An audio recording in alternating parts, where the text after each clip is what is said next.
அழகிய அன்பு சேனலுக்கு உங்களை அன்புடன் வரவேற்கிறேன். இந்த வீடியோவில் என்ன பார்க்க போகிறோம்னா கொழுக்கட்டை தான் செய்ய போகிறோம். வாங்க வீடியோக்குள்ளே போகலாம். அரிசி மாவை எடுத்துக்கோங்க, கொஞ்சமாக உப்பு சேர்த்துக்கோங்க, மிதமான தண்ணீர், ரொம்ப தண்ணி சேர்க்காதீங்க. நீங்கள் கொஞ்சம் கொஞ்சமாக சேர்த்து சப்பாத்திக்கு பிசைகிற மாதிரி நல்லா பிசைஞ்சு எடுத்துக்கோங்க.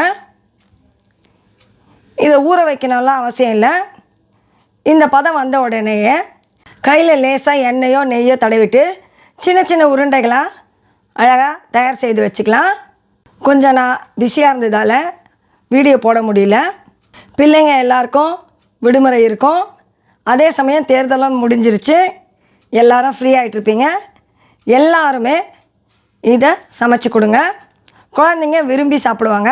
எங்கள் அம்மாலாம் சின்ன வயசில் எங்களுக்கு அடிக்கடி சமைச்சு கொடுப்பாங்க. இதை நம்ம உருண்டை போடுற நேரத்தில் பாத்திரத்தில் தண்ணி வச்சு நல்லா கொதிக்க விடுங்க. இந்த பாருங்க, உருண்டை எல்லாமே தயாராகிடுச்சு. நம்ம ஆரோக்கியமாக சாப்பிட்ணுன்னு நினச்சா கொஞ்சம் கஷ்டமாக தான் இருக்கும் வேலை செய்கிறது. ஆனாலும் நம்ம அதை ஆர்வமாக செய்யணும். தண்ணீர் கொதிக்கும் பொழுது 2 ஏலக்காவை சேர்த்துக்கோங்க, அது நல்ல மணமாக இருக்கும். இப்போ நம்ம உருட்டி வச்ச உருண்டைகளை இந்த கொதிக்கிற தண்ணியில் சேர்த்துக்கலாம். தண்ணி நல்லா கொதிக்கணும், இல்லைன்னா இந்த உருண்டைகள் பிரிஞ்சிடும்.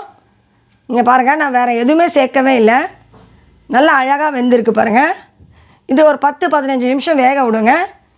அந்த மாவு உள்ள வரைக்கும் வேகணும். இந்த கொழுக்கட்டைக்கு நான் வெள்ளை சர்க்கரை சேர்க்கல, நாட்டு சர்க்கரை தான் சேர்க்க போகிறேன். 2 கப்பு நாட்டு சர்க்கரையை இதில் சேர்த்துக்கோங்க.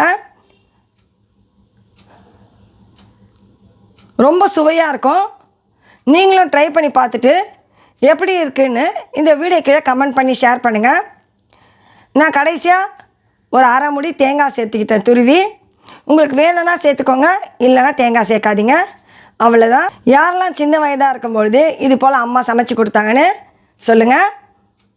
இந்த வீடியோ உங்களுக்கு பிடிச்சிருந்தால் லைக் பண்ணுங்கள், கமெண்ட் பண்ணுங்கள். மறக்காமல் அழகிய அன்பு சேனலை சப்ஸ்கிரைப் பண்ணுங்கள். மீண்டும் சந்திப்போம்.